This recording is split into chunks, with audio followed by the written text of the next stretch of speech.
Corría el año 2004 y trabajaba como especialista en análisis satelital en la base militar de Fort Wainwright, en lo profundo de Alaska. Mi labor diaria consistía en rastrear irregularidades en extensiones vastas de terreno completamente deshabitadas. Un día, sin esperarlo, topé con algo que provocó la muerte de 6 soldados. Eso es todo lo que aparece en los reportes oficiales. El resto está enterrado bajo capas de documentos clasificados y en los rincones más oscuros de mi memoria.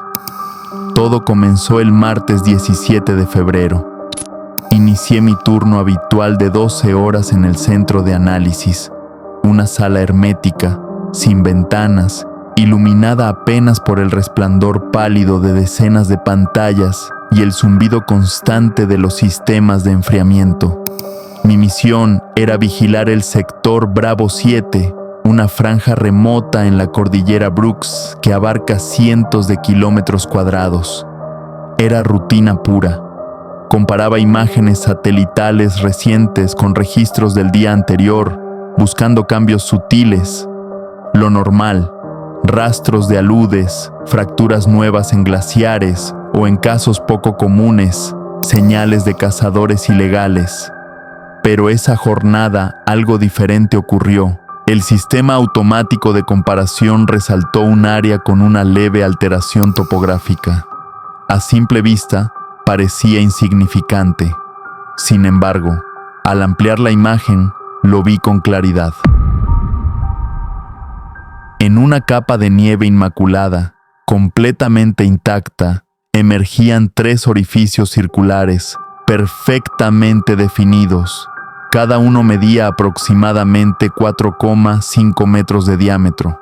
Lo inquietante no era solo su forma, sino su disposición. Formaban un triángulo casi perfecto, con lados de cerca de 100 metros. La nieve alrededor no mostraba señales de haber sido perturbada. No estaba hundida ni empujada. Parecía como si una máquina colosal hubiera perforado el suelo con precisión quirúrgica. No había huellas, ninguna señal de vehículos, humanos o animales. Solo esos 3 vacíos oscuros sobre la superficie nívea. Cambié al espectro infrarrojo. El satélite térmico reveló algo aún más desconcertante. Dentro de cada agujero, la temperatura era varios grados más elevada que la del hielo que los rodeaba. No era una diferencia extrema, pero sí lo suficiente para activar las alertas del sistema. Algo no cuadraba. En teoría, esa nieve debería estar mucho más fría, sobre todo en la base donde no llega la luz, y sin embargo, mostraba un calor inusual. Reporté el hallazgo a mi superior inmediato, el mayor Jensen. Llegó a mi estación oliendo a café barato, con la cara demacrada por el cansancio. Jensen, un tipo rechoncho, de baja estatura y unos 45 años, observó la pantalla durante un rato en silencio, frunciendo el ceño. ¿Meteoritos?, soltó al fin. Era una suposición razonable, pero no, eso no encajaba. Negativo, señor, le respondí.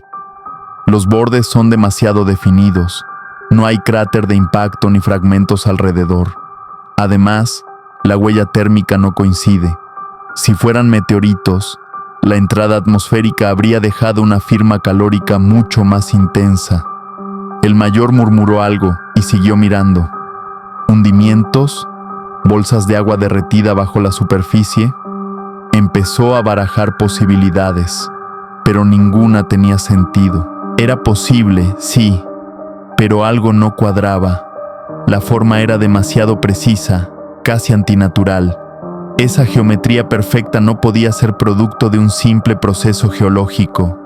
Y una vez más, la huella térmica resultaba desconcertante. Si se tratara de filtraciones subterráneas, el agua habría estado a temperaturas considerablemente más frías. Jensen se frotó el rostro con evidente incomodidad y dijo sin levantar la voz: «Solicita un sobrevuelo con dron.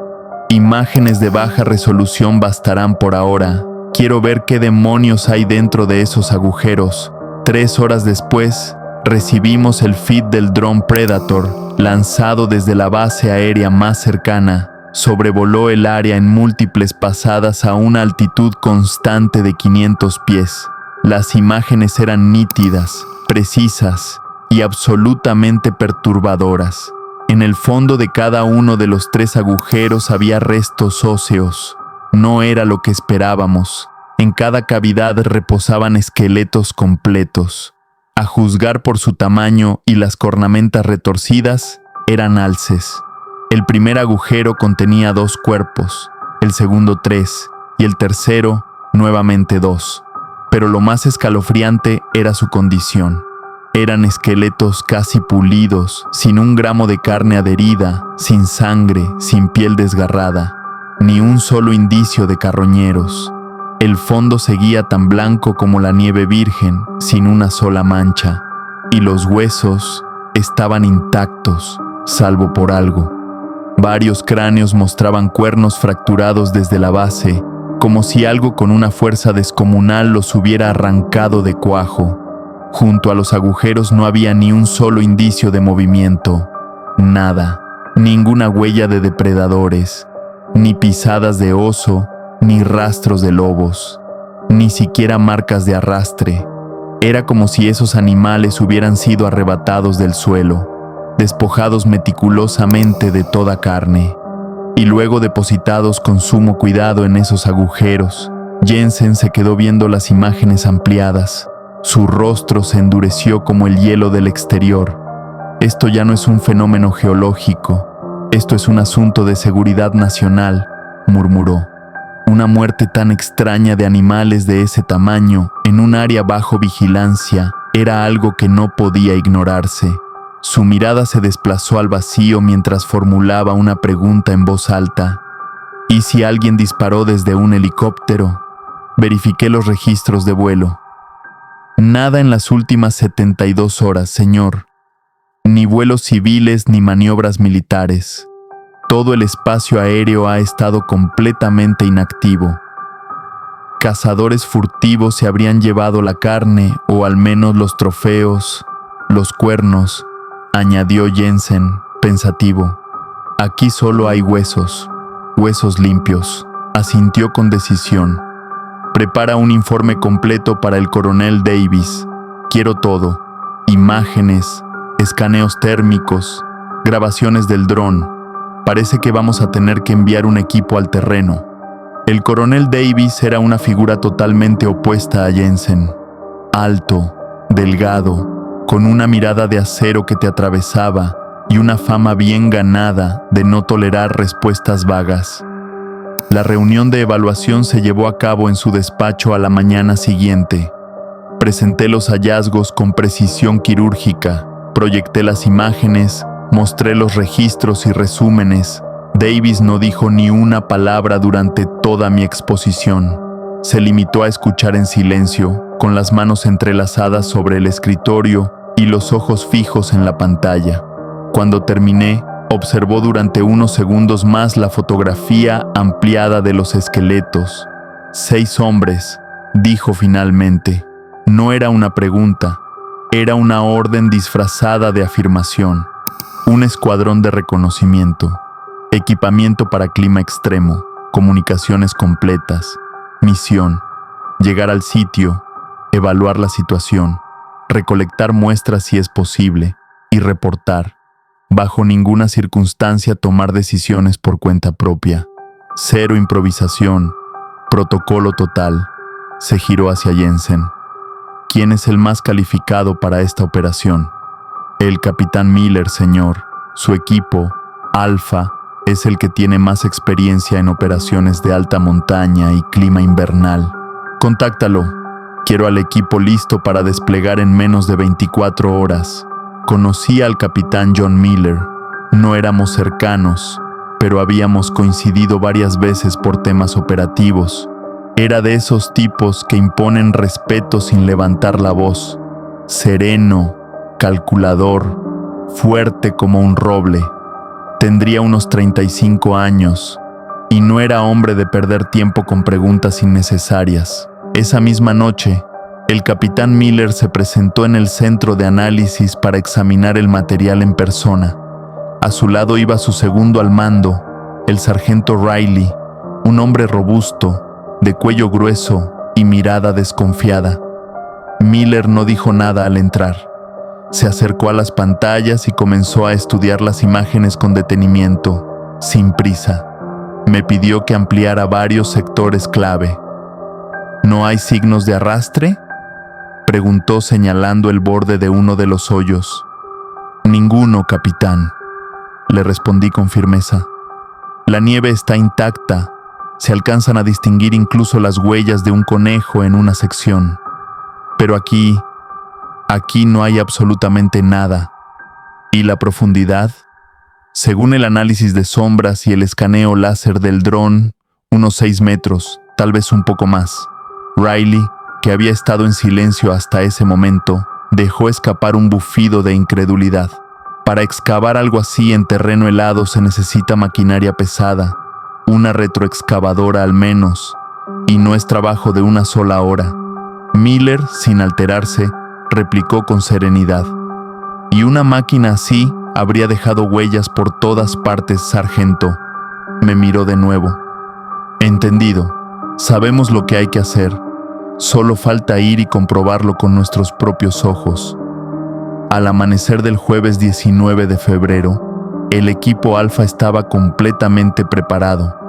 6 soldados entrenados para condiciones extremas, equipados con trajes térmicos de última generación y tecnología de rastreo, fueron transportados a bordo de un helicóptero Chinook que los dejó a unas 5 millas del valle. No aterrizaron más cerca por una razón clara: evitar contaminar la escena y no alertar a lo que sea que hubiese causado todo esto. El plan era directo. Llegarían al sitio en motos de nieve, establecerían un campamento temporal a distancia prudente, harían un reconocimiento exhaustivo y enviarían todos los datos. El margen de tiempo, 48 horas. Yo seguía su progreso desde la sala de monitoreo, observando cómo sus señales GPS se desplazaban lentamente sobre el mapa blanco. La comunicación era constante, vía satélite en un canal seguro. Las primeras horas transcurrieron sin incidentes. Cada media hora, la voz de Miller sonaba en los altavoces con su tono habitual, controlado y claro. Base, aquí Alfa 1. Seguimos la ruta marcada, visibilidad alta, temperatura estable en menos 22 grados, sin novedades. Los puntos de su ubicación avanzaban a paso firme hacia las coordenadas marcadas en rojo. Mientras tanto, mi café se enfriaba en la mesa. Pero había algo que no podía quitarme de encima, una sensación persistente, como si todo esto fuera erróneo, no extraño, erróneo en un nivel profundo, como si hubiéramos entrado en un territorio que no debía ser tocado. 4 horas después del despliegue, llegó la llamada que cambió todo. Base, aquí Alfa 1. Tenemos visual de la anomalía, a 200 metros. Nos detenemos. Iniciaremos inspección desde aquí. Alfa 1. Copiado. Informen en cuanto tengan detalles, respondí. En los altavoces se hizo un silencio denso. Solo un leve crujido de estática rompía la quietud. Entonces, la voz de Miller volvió, pero ya no era la misma. Sonaba más baja, tensa, casi susurrante. Base, esto es exactamente como en tus imágenes, solo que más perturbador. Los bordes son tan rectos que parecen cortados con láser, como si alguien hubiese arrancado un pedazo del suelo. No hay señales de movimiento, ninguna huella, nada. Jensen, de pie tras de mí, se inclinó hacia el micrófono. Capitán, ¿qué ve exactamente? Estamos revisando el perímetro con prismáticos. Todo parece inalterado. Pero esperen. Pausa. Larga. Miré el mapa. Las señales de sus GPS se habían detenido justo al borde de los agujeros, inmóviles. Entonces Miller habló otra vez, y esta vez su voz era distinta, como si algo lo hubiera sacudido por dentro. Base, Mark, hay algo más. Algo que no captaron las imágenes del dron. Bajo una fina capa de nieve nueva, hay marcas, surcos profundos, como zarpazos o no sé qué demonios son, pero están ahí. Los surcos no eran simples marcas, iban de un agujero a otro, como si algo colosal, pesado y de gran tamaño hubiera sido arrastrado por la nieve. Lo más inquietante, esa cosa se movió entre los cráteres con dirección precisa. Ya no era una escena congelada en el tiempo. Ahora teníamos un vector, una pista, un rastro de movimiento. La escena había dejado de ser un misterio estático. Ahora tenía dinámica, un propósito. El mayor Jensen se irguió de inmediato al escuchar las palabras del capitán Miller. Su voz, firme y cortante, salió por el canal de comunicación. Alfa 1, aclárelo. ¿A qué se refiere con surcos? Describa lo que está viendo. El viento helado susurró por los altavoces antes de que Miller hablara otra vez. No se trata de huellas de orugas, señor. Son hendiduras cóncavas, lisas, uniformes. Tienen una anchura aproximada de 3 metros y medio metro de profundidad, tal vez más. Atravesaron la capa superior de nieve y hielo como si una estructura enorme hubiese sido arrastrada desde un agujero al siguiente. Algo parecido a un trineo gigante, pero sin motor, sin ruedas, sin propulsión visible. No hay marcas al frente, nada que indique un vehículo. Negativo, no hay huellas que las precedan. Están parcialmente cubiertas por una capa de nieve reciente. Revisé el informe meteorológico al instante, mientras lo escuchaba. ¿Cuánta nieve cayó anoche? Unos 5 centímetros, tal vez menos, contestó Miller. Lo suficiente para ocultar cualquier rastro superficial. Por eso no aparecieron en las imágenes del dron. Solo cuando te acercas, con la luz del ángulo correcto, se distinguen. Las sombras hacen que se noten. Tenía sentido, y eso lo volvía más perturbador. Lo que fuera que provocó esas marcas estuvo allí, moviéndose entre los agujeros, después de la última nevada. Es decir, hacía apenas 12 o quizá 20 horas. El coronel Davis, que había estado escuchando en silencio desde su despacho, irrumpió con su voz gélida como acero sin pulir. Capitán Miller, continúen según protocolo. Acérquense al primer agujero. 2 hombres dando cobertura desde una posición elevada. El resto que inspeccione el borde.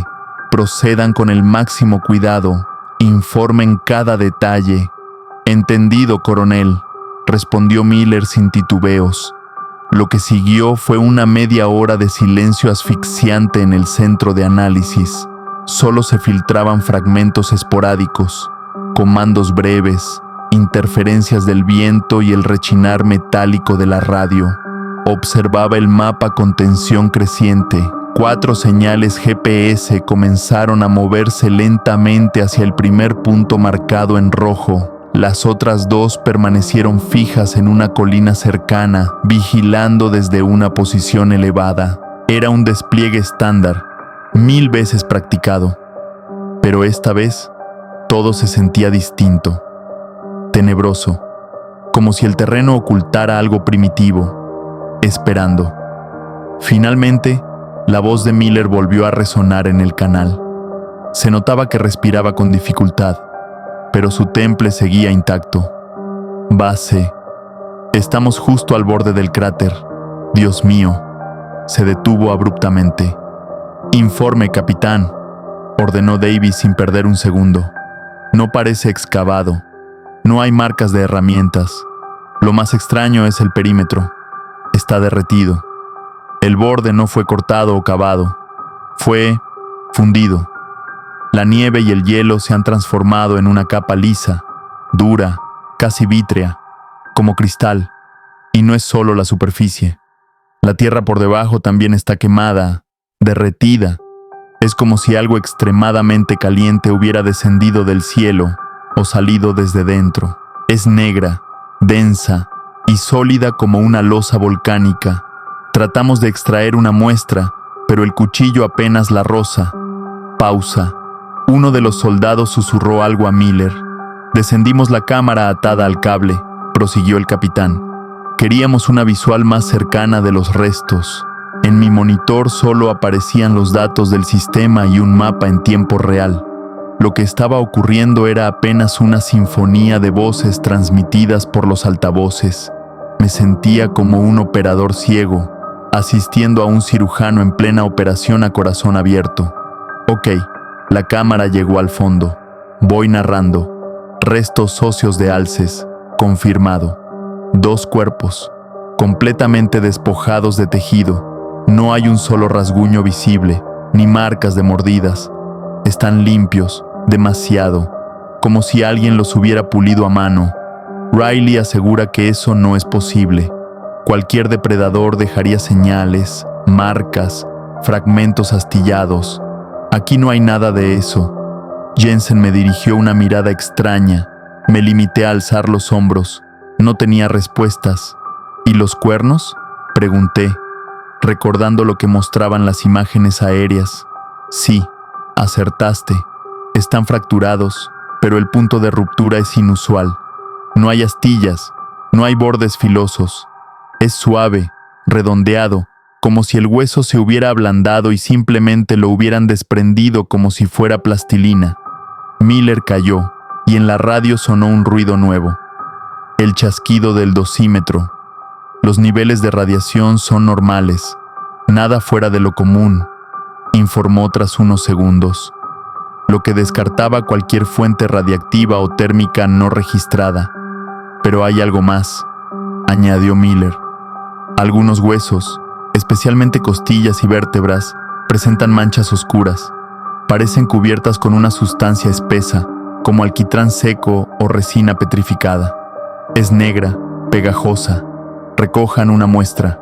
Con sumo cuidado. Davis dio luz verde, y el equipo Alfa se desplazó hacia la segunda fosa, siguiendo un canal amplio y perfectamente trazado en la nieve. La distancia entre ambos puntos era de unos 100 metros. En mi pantalla, sus señales avanzaban con una lentitud casi desesperante. Tardaron alrededor de 15 minutos en llegar. Caminaban con extrema precaución, observando constantemente a su alrededor. El entorno era un desierto de hielo, un valle helado encerrado por formaciones rocosas negras y amenazantes. Ningún sonido, salvo el viento, ningún movimiento. Segundo agujero localizado, informó Miller con voz tensa. El panorama se repite, bordes derretidos, 3 esqueletos pulcros en el fondo. Iba a seguir, pero un grito de Riley lo interrumpió. La voz del sargento llegó distorsionada por el viento, pero cargada de sobresalto. «Base, esperen», dijo Miller de inmediato, la urgencia evidente. «Acabamos de encontrar otro esqueleto, y no es de alce». Mis manos quedaron suspendidas sobre el teclado. Jensen se inclinó hacia los altavoces. «Descríbelo, Alfa 1. Es un cráneo grande, y huesos delanteros robustos. Por el tamaño y la forma, parece un oso pardo», respondió Miller. «Pero eso no es lo inquietante. Lo que está junto a él lo es. Otro cráneo, blanco, alargado».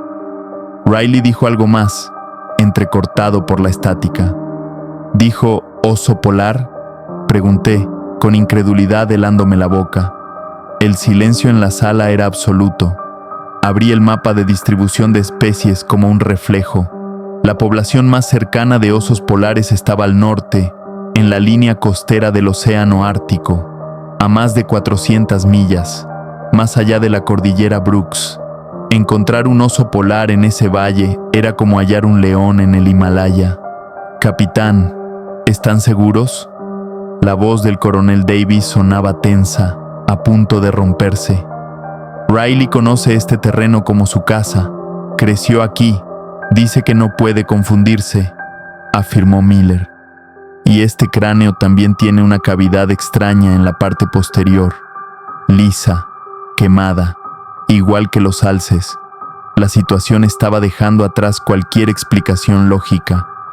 Esto ya no era un fenómeno climático, ni un ataque de cazadores con tecnología de punta. Alguien o algo había matado a los alces, a un oso pardo, y había traído un oso polar desde el Ártico como si lo hubiese arrastrado en línea recta, atravesando montañas. ¿Con qué propósito? El sol comenzaba a esconderse detrás de las cimas, tiñendo el horizonte de cobre. En febrero, en Alaska, la oscuridad llega rápido y sin transición. Miller informó que no continuarían hasta el amanecer. Demasiado arriesgado. Davis fue claro y directo: retroceder 1 milla, asentarse al pie de la cordillera y montar un campamento fortificado. Entendido. Levantamos campamento, establecemos perímetro, cámaras térmicas en todas direcciones, informes cada 15 minutos. Afirmativo. Base. Nos retiramos. Vi en el mapa cómo los 6 puntos del equipo Alfa comenzaban a desplazarse. La tensión disminuyó apenas. Se alejaban del epicentro de aquel absurdo. Mientras se movían, todo parecía más controlado. Me recosté en la silla, me froté los ojos. Llevaba horas con los nervios en carne viva. La cafeína ya no ayudaba. Jensen me tocó el hombro. Vete a descansar un par de horas, Mark. Yo me quedo aquí. Si ocurre algo, te aviso. Asentí, pero no me moví. Me sentía encadenado a esos puntos en la pantalla, atado a ellos por una cuerda que no podía cortar. 1 hora más tarde, el equipo Alfa ya estaba instalado. 2 tiendas árticas, sensores activados, cámaras térmicas alineadas hacia el valle. El frío, afuera, seguía envolviendo el mundo como una piel de acero, y algo en ese valle seguía respirando, aunque no podíamos verlo. El último informe de Miller fue absolutamente ordinario. Base: el campamento ha sido desmontado, perímetro asegurado, sensores operativos. Iniciamos los turnos de vigilancia, todo bajo control, y entonces comenzó lo más temido: la espera. Cada 15 minutos, la radio zumbaba con vida, y la misma voz del equipo de Miller repetía el mensaje en clave: base, todo despejado en Alfa. Así transcurrieron casi 2 horas de rutina inmutable. Pero luego, algo cambió. El cielo, en las transmisiones satelitales que seguía desde mis monitores, se volvió negro como brea. La temperatura se desplomó a menos 35 grados Celsius. En el valle donde estaban los pozos, no había ni una chispa de luz, ni un mínimo rastro térmico, salvo por los mismos agujeros, que seguían ardiendo con un resplandor tenue en el espectro infrarrojo. 3 ojos encendidos en medio de un vacío glacial. A las 22:30, según la hora local, la rutina se quebró. No hubo contacto. Pasaron 15 minutos en un silencio sepulcral. Alfa 1, aquí base. ¿Me copian?, llamó Jensen tras un minuto sin respuesta. Nada. Alfa 1, ¿me escuchan? Aquí base. ¿Me copian? Mi corazón se detuvo. Jensen ya estaba marcando al coronel. Y entonces, la radio estalló. Pero no fue una interferencia normal. Era un sonido antinatural, chirriante, un alarido metálico, como si una lámina de acero se arrastrara por cristal. El volumen era insoportable. Duró unos 5 segundos y luego se cortó. En la pausa que siguió, emergió una voz. No era Miller, era uno de sus soldados, un joven llamado Carlson. Estaba gritando, pero no era un grito de dolor. Era una palabra repetida, con respiración entrecortada, y en su voz había algo inhumano, un terror visceral, salvaje, como si algo primitivo estuviera desgarrando su alma. Está adentro, adentro. Y luego, silencio total. En nuestra pantalla apareció un mensaje parpadeante en rojo. Señal perdida. Las 6 balizas GPS del equipo Alfa se apagaron simultáneamente. El grito de Carlson se desvaneció y fue reemplazado por un silencio tan denso que dolía. Esa alerta roja, señal perdida, Titilaba en mi monitor como una herida abierta.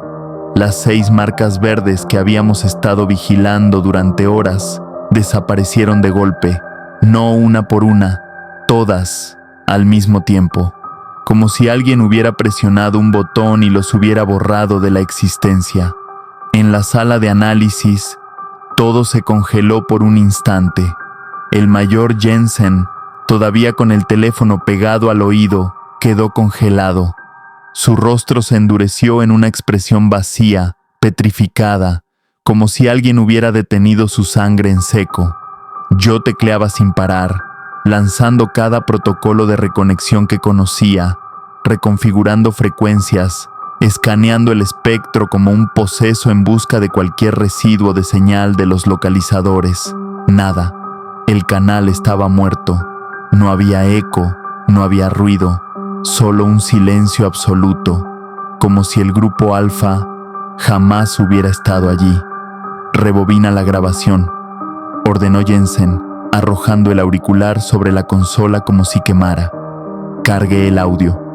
Lo envié directamente a los altavoces centrales.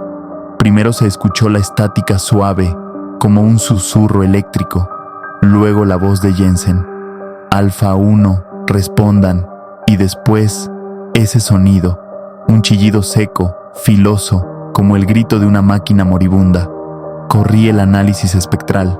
El pico era limpio, demasiado limpio. No había vibración armónica, ni el desorden de una falla mecánica. Era un tono puro, quirúrgico, no humano. Algo artificial, sí, pero que causaba una incomodidad visceral, física, como si penetrara el oído y desgarrara algo dentro de ti. Y luego vino el grito, una palabra, repetida 10 veces. Está dentro, dentro. ¿Qué significaba eso? ¿Dentro del campamento? ¿Dentro de la tienda? ¿Dentro de ellos? No quería permitir que mi mente cruzara ese umbral. Desconexión simultánea, le dije a Jensen, señalando el mapa vacío. 6 transmisores apagados a la vez. No es una falla técnica. Para silenciar todos los dispositivos al mismo tiempo, se necesitaría un pulso electromagnético direccional extremadamente potente, o algo que los hubiera destrozado físicamente a la vez. Ambas posibilidades eran escalofriantes, pero no hubo pulso. Nuestros sensores lo habrían detectado desde aquí.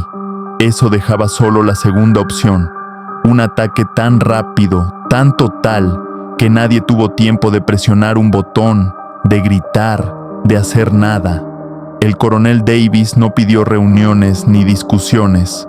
Su voz brotó del intercomunicador como un martillo. Todos en sus puestos. Inicien el Global Hawk. Quiero ojos sobre ese valle. Grupo Bravo, alerta roja. Preparación para combate. Salida al amanecer. Ni un minuto antes. No enviaré a nadie a esa oscuridad. Es una orden. Era la única decisión sensata. Y aún así, dolía como una traición. Mandar a otro equipo a ciegas, en plena noche ártica, hacia algo que había devorado al grupo Alfa en segundos. No era una operación de rescate, era una ejecución. Pero lo otro era peor. Dejarlos allí, abandonarlos. Si alguno seguía vivo, estaba a solas con el hielo y con lo que fuera que había generado ese chirrido. Entonces comenzaron las horas más largas de mi vida. Me senté frente a unos monitores que ahora eran poco más que cuadros muertos. El mapa estaba vacío. El satélite sobrevolando el área solo mostraba lo evidente: un valle inmaculado, blanco, inmóvil. Hice zoom sobre el punto del campamento de Alfa, una mancha oscura en medio del desierto helado, sin movimiento, sin luces, sin disparos, ni una bengala, nada. Las imágenes térmicas del satélite mostraban lo mismo. 3 puntos cálidos seguían brillando en los agujeros y un cuarto, más grande, en el lugar del campamento, pero su calor se estaba apagando lentamente. Pero lo más inquietante era eso. No había señales térmicas humanas. Era como si simplemente se hubieran borrado del espectro infrarrojo. En la sala, Solo se oía el zumbido constante de los servidores. Nadie hablaba, nadie se atrevía a mirar a otro. Todos observaban las pantallas, esperando un milagro o una sentencia. En mi cabeza solo resonaba el grito de Carlson. ¡Dentro! Esa palabra me perseguía. 2 horas y media después, el dron Global Hawk, enviado desde la base aérea de Elmendorf, llegó al punto designado. Volaba a 40,000 pies, invisible, intocable. En las pantallas apareció la imagen nocturna del valle. Todo parecía en orden, hasta que lo vimos. 3 círculos oscuros en la nieve. El campamento. El coronel Davis ordenó al operador descender al mínimo y hacer zoom. La imagen tembló y luego se estabilizó. Allí estaban las tiendas, pero algo no cuadraba. No estaban rasgadas, estaban cortadas, con precisión quirúrgica. Una de ellas tenía un corte limpio en diagonal, la otra abierta desde el techo como una lata. Junto a ellas, sacos de dormir, mochilas, equipo personal, también cortados. Una moto de nieve partida exactamente por la mitad. El corte, liso, sin señales de fuerza bruta, pero lo más aterrador no era lo que estaba ahí, era lo que faltaba. No había cuerpos, no había sangre, ni una sola mancha en la nieve, nada. 6 personas, un ataque violento y ni una gota de sangre. Registrad los agujeros, ordenó Davis, casi en un susurro. Empezad por el tercero, el que no alcanzaron. La cámara del dron descendió. Se asomó al hoyo más lejano. Entre los huesos de alces había algo más. Una pala militar, retorcida, no rota, doblada en forma de U perfecta, como si la hubiera moldeado una fuerza imposible. El mango y la punta metálica estaban doblados con una suavidad casi antinatural, como si alguien hubiera tomado la pala y la hubiera partido por la mitad con la facilidad con la que se dobla un alambre fino y maleable. Nos quedamos mudos, paralizados por la evidencia. Era una demostración brutal de poder, una fuerza descomunal, concentrada y absolutamente ajena a este mundo. Por el este empezaba a clarear. Una línea pálida y gris asomaba en el horizonte, anunciando el amanecer. El grupo Bravo ya estaba sentado, inmóvil, dentro de los helicópteros, esperando la orden para despegar. Volví a escudriñar la imagen del dron, alternando entre el modo óptico y térmico, repasando una y otra vez los surcos que conectaban los agujeros. Y entonces lo vi. La luz baja del sol de la mañana proyectaba sombras largas y afiladas que desvelaban las más pequeñas irregularidades del terreno, y aquellas sombras revelaron lo que la noche había ocultado. Desde el triángulo formado por los 3 agujeros se extendía un nuevo surco, pero esta vez no conducía a otro pozo. Se adentraba hacia el norte, hacia los picos infranqueables y cubiertos de glaciares de la cordillera central de Brooks. Este surco era distinto, fresco, sin la capa fina de nieve que cubría los otros 3. Su fondo era oscuro, mostrando la tierra congelada en todo su crudo realismo. Había sido hecho la noche anterior, después de que el grupo Alfa montara su campamento. Después de que la nieve cesara, puse la imagen en la pantalla principal. Señor, me dirigí al coronel, miren esto. Davis, Jensen y todos en la sala quedaron petrificados frente a la pantalla. El silencio fue absoluto y todos entendieron.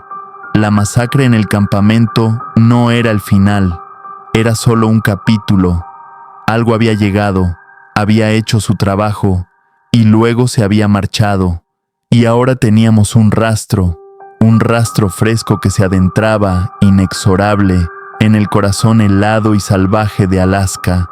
Ese surco hacia el norte se convirtió en un punto de no retorno. Hasta entonces, lo que teníamos era una operación con un componente de búsqueda y rescate mezclada con investigación. Pero ahora, la misión había cambiado. Era una persecución. El coronel Davis no titubeó ni un instante. «Capitán Evans», rompió el silencio cortante en la sala de control. «El Grupo Bravo despega ya. 2 helicópteros Chinook para transporte, un Apache para cobertura aérea. Tu misión es doble. Primero, examen rápido pero minucioso del campamento del Grupo Alfa. Buscad cualquier indicio, cualquier pista que el dron pudiera haber pasado por alto. Segundo, seguid el nuevo rastro. Sois nuestros ojos y oídos en tierra. Preparaos para combate». El Grupo Bravo era la respuesta al desastre de Alfa. 12 hombres en lugar de 6. Un equipo pesado, chalecos antibalas reforzados, lanzagranadas automáticos y ametralladoras de gran calibre. La lógica militar es simple. Si tu fuerza no basta, la duplicas. 40 minutos después, los helicópteros surcaban el valle helado. Observé el despliegue a través de la cámara del Apache, que volaba a 1000 pies de altura. 12 figuras envueltas en camuflaje blanco descendieron por las cuerdas con precisión y rapidez, formando un círculo defensivo perfecto. Todo sucedió con la fluidez de un ejercicio entrenado, pero esto no era un simulacro. Miré cómo avanzaban hacia las tiendas destrozadas y sentí un frío en el alma. Un escalofrío glacial que nada tenía que ver con la tormenta que azotaba Alaska. El capitán Evans, líder del Grupo Bravo, era un hombre de carácter distinto al pragmático y directo Miller, más calmado, metódico, especialista en operaciones de asalto. Su voz por radio sonaba seca, profesional, sin espacio para errores cuando comenzó a informar. «Base, aquí Bravo 1. Hemos llegado al campamento. La situación coincide con los datos del dron. Los cortes en las tiendas y el equipo no parecen obra mecánica. Los bordes están suaves, como fundidos. La temperatura del metal cortado en la moto de nieve es un par de grados más alta que la ambiental, como si hubieran usado un instrumento al rojo vivo. Esto confirma nuestra teoría sobre el efecto térmico. No hay sangre, ni casquillos, ni señales de pelea. No fue una lucha, fue una limpieza». Hubo una pausa, seguida por una orden rápida a uno de sus hombres. «Hemos encontrado algo», continuó. En los bordes derretidos de una tienda apareció la misma sustancia negra y viscosa que el capitán Miller había detectado en los huesos. Se ha tomado una muestra. Y hay más. Encontramos la pistola de Miller, su arma personal, una Beretta. Estaba tirada en la nieve, a la entrada de su tienda. No disparó. El cerrojo y el cañón están retorcidos en una espiral imposible, como si alguien la hubiera agarrado y exprimido, doblándola como un trapo mojado. Cerré los ojos. Otra manifestación de una fuerza brutal, desprovista de lógica. No buscaban destruir el arma para eliminarla, sino para demostrar la absoluta impotencia del hombre y su tecnología. La inspección del campamento duró apenas 20 minutos. Sin ninguna pista sobre el paradero del Grupo Alfa, Evans recibió la orden de avanzar. «Avanzamos hacia el norte, siguiendo el rastro», informó. Los 12 puntos verdes en mi mapa comenzaron a moverse. El grupo avanzaba compacto, formando una cadena a ambos lados del ancho surco. El Apache volaba al frente, a baja altura, escaneando el camino con sus cámaras. El rastro era aún más extraño de cerca. Evans relataba en tiempo real: «La superficie es dura y resbaladiza como hielo, pero no es hielo. Es tierra y piedra compactas, imposibles de pisar. Vamos bordeando el surco. El rastro no se desviaba. Era una línea recta perfecta. Atravesaba colinas y barrancos sin rodearlos. Miraba el mapa y era claro. La trayectoria de Bravo ignoraba el terreno. Fuera lo que fuera, no caminaba sobre la tierra. La abría paso. Cuanto más se adentraban, más hostil se volvía el terreno. El valle abierto se dio paso a cañones estrechos y laderas rocosas y empinadas. Los helicópteros tuvieron problemas para mantener cobertura. Los Chinook regresaron a la base. Solo quedó el Apache, pero debió elevar su vuelo para evitar las rocas. El grupo Bravo se internaba en un territorio salvaje y desconocido. En el centro de control, la tensión alcanzó su punto máximo. Seguíamos los puntos en movimiento y escuchábamos los informes. La sensación era insoportable. Amplié el mapa, intentando descifrar a dónde llevaba ese rastro. Se dirigía hacia un enorme complejo rocoso que los lugareños llamaban la columna vertebral, un amasijo de picos negros y erosionados. Justo entonces, el operador del Apache anunció: «Base, tengo contacto visual con algo. Delante, a las 12 en punto, parece una cueva». La cámara se acercó bruscamente, enfocando la misteriosa entrada. En la pared escarpada de uno de los picos, a unos 300 pies de altura desde la base, apareció un hueco negro, la entrada a la cueva, amplia, de unos 30 pies de diámetro, pero absolutamente inaccesible. No había salientes, ni senderos, ni forma alguna de llegar hasta allí. «Rastro de calor», añadió el piloto. «Sale un ligero calor de la cueva. Está más cálida que la roca que la rodea». Todos se volvieron hacia mí. Verifiqué los datos del satélite y confirmé. Un pequeño punto cálido, apenas perceptible, que antes habíamos confundido con una simple anomalía geológica. El capitán Evans, cuyo grupo había salido de otra cresta, habló al mismo tiempo. «Veo la cueva. El rastro lleva directo al pie de esta roca, y aquí se acaba». «¿Cómo que se acaba?», preguntó Davis. «Simplemente se interrumpe», respondió Evans. «El surco llega a una pared vertical y desaparece. No hay marcas, ni huellas, ni rastro alguno en la roca. Era como si lo que se arrastraba por el suelo hubiera simplemente volado por los aires. Un callejón sin salida inexplicable. Teníamos un objetivo, la cueva, pero no había forma de alcanzarla. Enviar a escaladores a una pared vertical de 300 pies, bajo el posible fuego de algo desconocido en la cueva, era una locura. El grupo Bravo se dispersó al pie de la roca, examinándola con prismáticos en busca de cualquier pista. Entonces, uno de ellos la encontró. «Base», la voz de Evans tembló por primera vez. «Vemos algo en la roca, a unos 50 pies del suelo». «Informad, capitán», ordenó Davis. Se hizo una pausa larga, angustiosa. Evans ajustaba la óptica. «Es un objeto, parece un casco». La espera se hizo aún más insoportable. «Veo un número», dijo finalmente. «Es el casco del soldado Carlson. Está clavado en una protuberancia afilada de la roca». Evans tragó saliva. Un fuerte chasquido resonó por los altavoces. «Base, está aplastado. Es un casco de Kevlar. Aplastado como una bola, como si lo hubieran arrugado con la mano, como un vaso de papel». El casco aplastado de Carlson, clavado en la roca, no era solo una prueba. Era un mensaje frío, arrogante y absolutamente inhumano. En el centro de análisis reinó un silencio absoluto. Podía oír el zumbido de las lámparas de luz diurna sobre mi cabeza. Todos contemplábamos la imagen ampliada en la pantalla principal. Un pequeño bulto de Kevlar retorcido que apenas un día antes protegía la cabeza de un joven soldado. El coronel Davis fue el primero en reaccionar. Su rostro era una máscara de piedra. No perdió tiempo en emociones. «Piloto del Apache, ¿ves el objetivo?»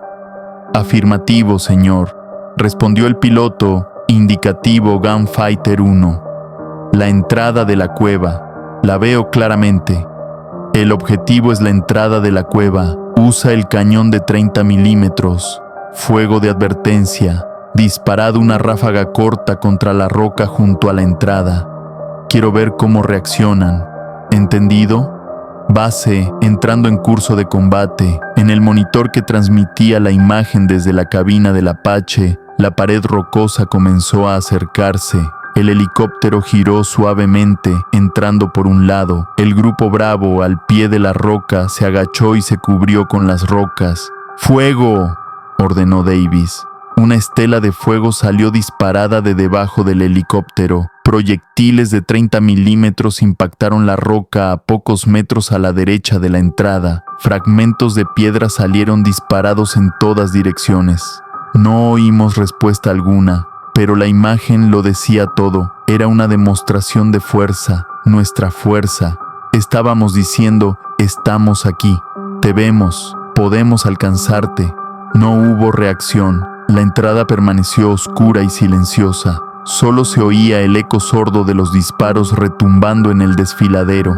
Reacción nula, informó el piloto del Apache. Repite, ordenó Davis. Esta vez directamente al objetivo. Una ráfaga corta en el centro de la entrada. ¿Entendido? El helicóptero volvió a girar. Observé cómo la cruz de la mira en la pantalla se centraba en el agujero negro de la cueva. Mis palmas sudaban. Era el momento de la verdad. Estábamos a punto de dar una patada a un avispero sin saber qué tipo de avispas habitaban dentro. ¡Fuego!, ordenó Davis. Una línea punteada de proyectiles salió disparada desde el helicóptero hacia la roca, esta vez entrando directamente en la oscuridad de la cueva. Vimos varios destellos al impactar contra la pared trasera, pero no hubo explosiones, ni gritos, ni fuego en respuesta. Solo silencio. Base, dijo el piloto con voz desconcertada. Impacto confirmado, sin efecto alguno. ¿Cómo que sin efecto?, intervino el mayor Jensen. Señor, he lanzado 2 docenas de proyectiles de fragmentación. Todo lo que había dentro debería haberse convertido en escombros, pero el rastro térmico no ha cambiado. No hay nuevos destellos, ni humo. Es como si hubiera disparado al vacío. El coronel Davis guardó silencio unos segundos, luchando por tomar una decisión. Los protocolos estándar no funcionaban. Cazador de tanques 1, ordenó con voz firme. Prepara un misil Hellfire. Objetivo, la cueva. Era una escalada en la respuesta. Un misil aire-tierra guiado por láser, diseñado para destruir tanques y búnkeres. Si esto no funcionaba, nada lo haría. Recibido, señor. Captando objetivo con láser, confirmó el piloto. En la pantalla apareció el parpadeo cuadrado del puntero láser apuntando al interior de la cueva. Objetivo captado. Lanzamiento autorizado. El misil se separó del pilón bajo el ala del helicóptero. Dejó tras de sí una delgada estela de humo blanco mientras se dirigía a la roca. El vuelo duró solo segundos. Entró justo en el centro de la cueva y entonces todo cambió. No hubo explosión. En su lugar, una luz salió disparada desde la cueva. No era un destello brillante, sino un haz denso, espeso, de una luz negra. Sé cómo suena eso. Es imposible describirlo con palabras. No era oscuridad común. Era una negrura visible, palpable, que absorbía la luz a su alrededor. Salió disparada de la cueva como el agua que brota de una boca de incendios y envolvió al helicóptero. En nuestras pantallas, la imagen del Apache no solo desapareció, la pantalla se cubrió por completo con esa negrura. Todos los sistemas que transmitían datos desde el helicóptero murieron en un instante. Telemetría, vídeo, audio, señal, GPS, todo se apagó. Gunfighter 1, gritó Davis por el micrófono. Informa situación. No hubo respuesta, pero lo que sucedió a continuación lo vimos a través de las cámaras del grupo Bravo que apuntaban hacia arriba. El helicóptero, envuelto en aquella nube negra, quedó inmóvil en el aire. Sus hélices no se ralentizaron, se detuvieron de golpe, como si hubieran quedado atrapadas en gelatina. Un silencio absoluto se apoderó del valle, roto solo por los gritos desesperados de los soldados en tierra.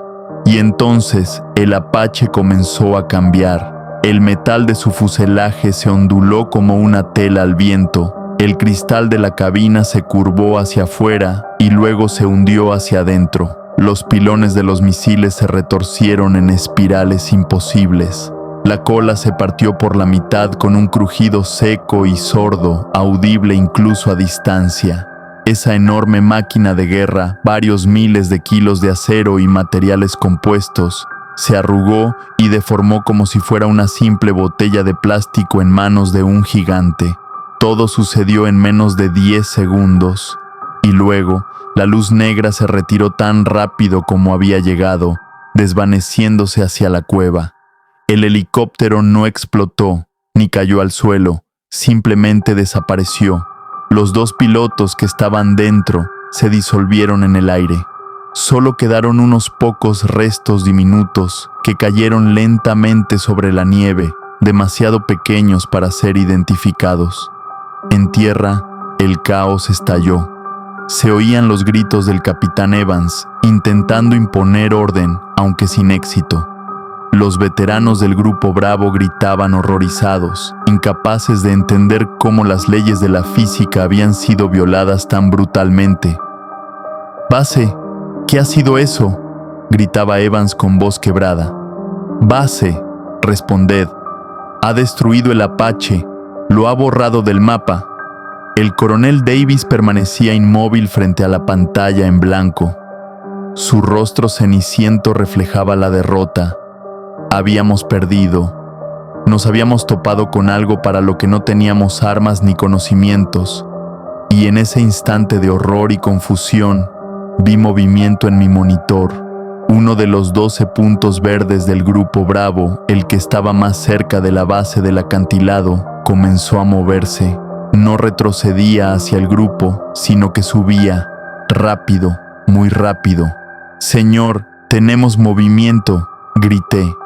«Uno de los combatientes está trepando la roca». «¿Qué diablos?», gruñó Evans por el canal común. «Nadie está trepando. Todos estamos aquí, en posición». Rápidamente pasó lista. Los 12 respondieron. Estaban al pie de la roca, pero la marca seguía avanzando en el mapa, acercándose a la entrada negra de la cueva. «Es imposible», susurró Jensen. Entonces, ¿de quién es esa baliza? Y en ese momento lo comprendí. No era del Grupo Bravo. Era una de las 6 balizas del Grupo Alfa. Se había activado de nuevo. Alguien o algo del grupo desaparecido de Miller estaba ahí dentro, y se estaba elevando hacia la cueva. O peor aún, descendiendo desde ella hacia nosotros. «Es la baliza del Grupo Alfa», repetí. Mis palabras resonaron en el centro de análisis, llenando el silencio como una sentencia. «La señal pertenece al sargento Riley. Se ha activado. Está en tierra». El capitán Evans pareció no comprender al instante lo que acababa de escuchar. Su realidad se había partido en dos, un antes y un después. Había visto cómo un helicóptero de combate era borrado de la existencia y ahora le presentaban una nueva verdad aún más absurda. «Imposible», gritó por la radio, la voz al borde de la histeria. «Sus balizas están muertas. Hemos comprobado todas las frecuencias. Acaba de activarse, capitán», respondió el coronel Davis con frialdad, tomando el control de la situación. «Se dirige hacia vosotros desde arriba, todos a vuestros puestos. Fuego a discreción contra cualquier objetivo que baje del acantilado». La orden resonó en el aire, pero el pánico era visible en los rostros de los combatientes del Grupo Bravo, transmitido por las cámaras de sus cascos. Disparaban hacia la oscuridad, hacia ningún lugar visible, hacia un punto invisible en el mapa, hacia un fantasma. Sus disparos eran desordenados, frenéticos, marcados por el miedo. Las balas trazadoras rebotaban contra la roca, iluminándola por momentos. Y entonces, en uno de esos destellos fugaces, lo vieron. Era una figura humana, envuelta en camuflaje blanco de invierno, descendiendo por una pared totalmente vertical y lisa que emergía de la cueva. No llevaba cuerdas ni ningún equipo de escalada. Simplemente se movía hacia abajo, agarrándose a la roca como si la gravedad fuera solo una sugerencia. Sus movimientos eran incorrectos, espasmódicos, como los de una marioneta rota. La cabeza estaba inclinada en un ángulo antinatural. Era el sargento Riley, o mejor dicho, lo que quedaba de él.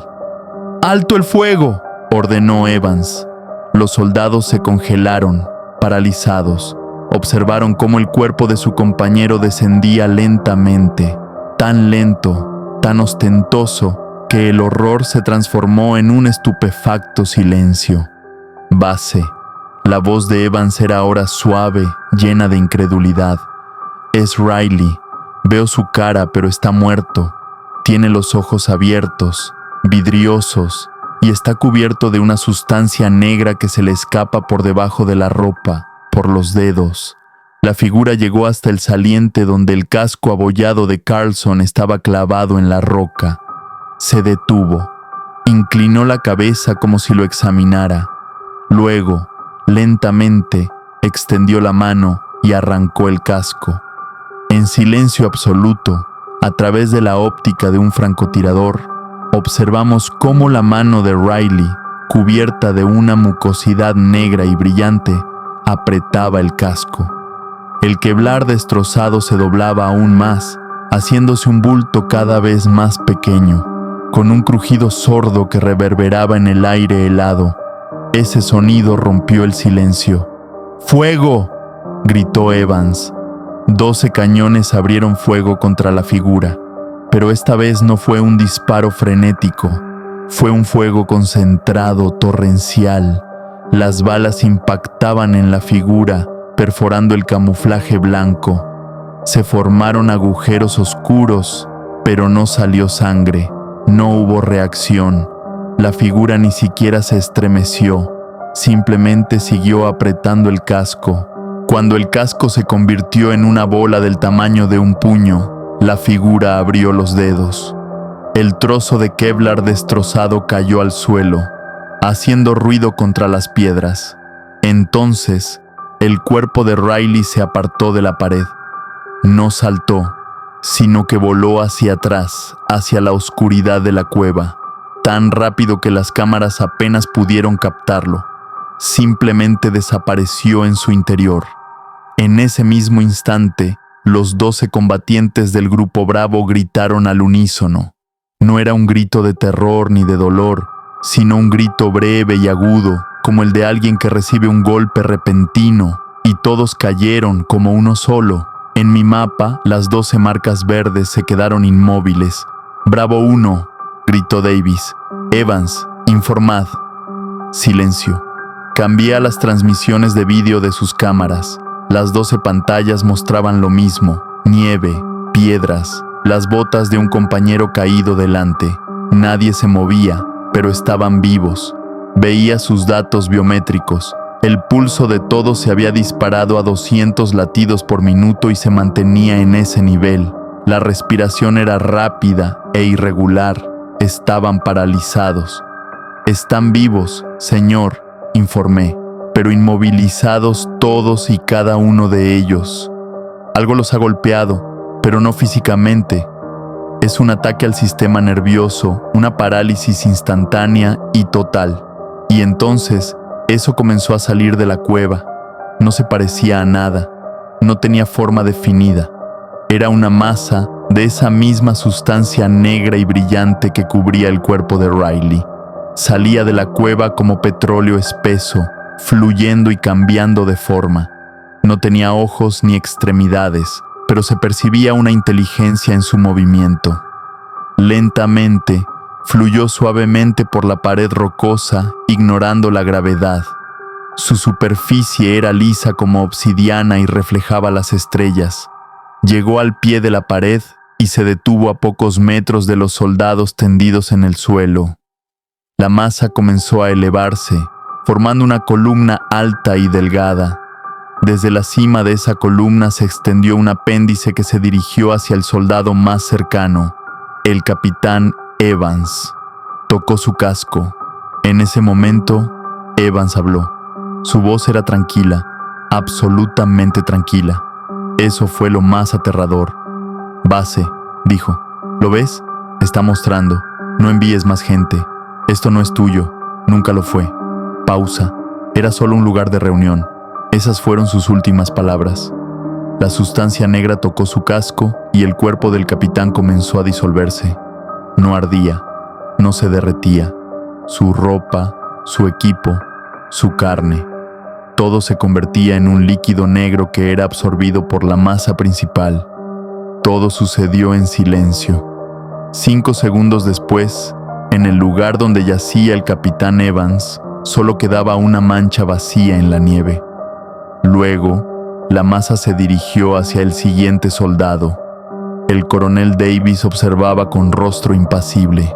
Levantó el auricular de la línea directa con el mando de la Fuerza Aérea. Aquí el coronel Davis, solicito el protocolo tierra quemada. Coordenadas, dictó los números de mi informe. Objetivo, todo el valle. Utiliza la máxima potencia. Al otro lado de la línea hicieron una pregunta. Confirmado, dijo Davis sin titubear. 18 personas son nuestras bajas. Ejecuta la orden. Colgó el auricular y me miró. Desconecta todos los canales, Mark. Se ha acabado la operación. Obedecí. Lo último que vi en la pantalla fue la masa negra que engullía al tercer soldado. Pulsé el botón. Las pantallas se apagaron. 1 hora y 20 minutos después, el satélite registró una potente explosión sobre el sector Bravo 7. No fue una explosión nuclear. Fue algo distinto, un arma cuya existencia ni siquiera sospechaba. En el lugar donde estaba el valle, se formó un círculo perfecto de 2 millas de diámetro. La superficie dentro de ese círculo se convirtió en un cristal negro y liso. El informe oficial decía que 2 grupos de fuerzas especiales, con un total de 18 personas, habían desaparecido sin dejar rastro durante unas maniobras en condiciones meteorológicas extremas. Se les dio por muertos. No se encontraron ni cuerpos ni equipo. Renuncié al ejército 6 meses después, pero conservé una copia de aquella última imagen de satélite. A veces la miro. Esa enorme mancha negra y vidriosa en medio de la nada de Alaska. Todo en ella es perfecto. Los bordes perfectamente redondos. La superficie lisa y sin imperfecciones. Todo, excepto una cosa. Justo en el centro del círculo, en su punto más profundo, se ve un detalle minúsculo, apenas perceptible. No es una grieta ni un defecto de imagen. Es un surco delgado, como un arañazo. Comienza en el centro y se dirige hacia el norte. Atraviesa el vidrio fundido, como si algo hubiera salido del epicentro de la explosión y simplemente hubiera seguido avanzando.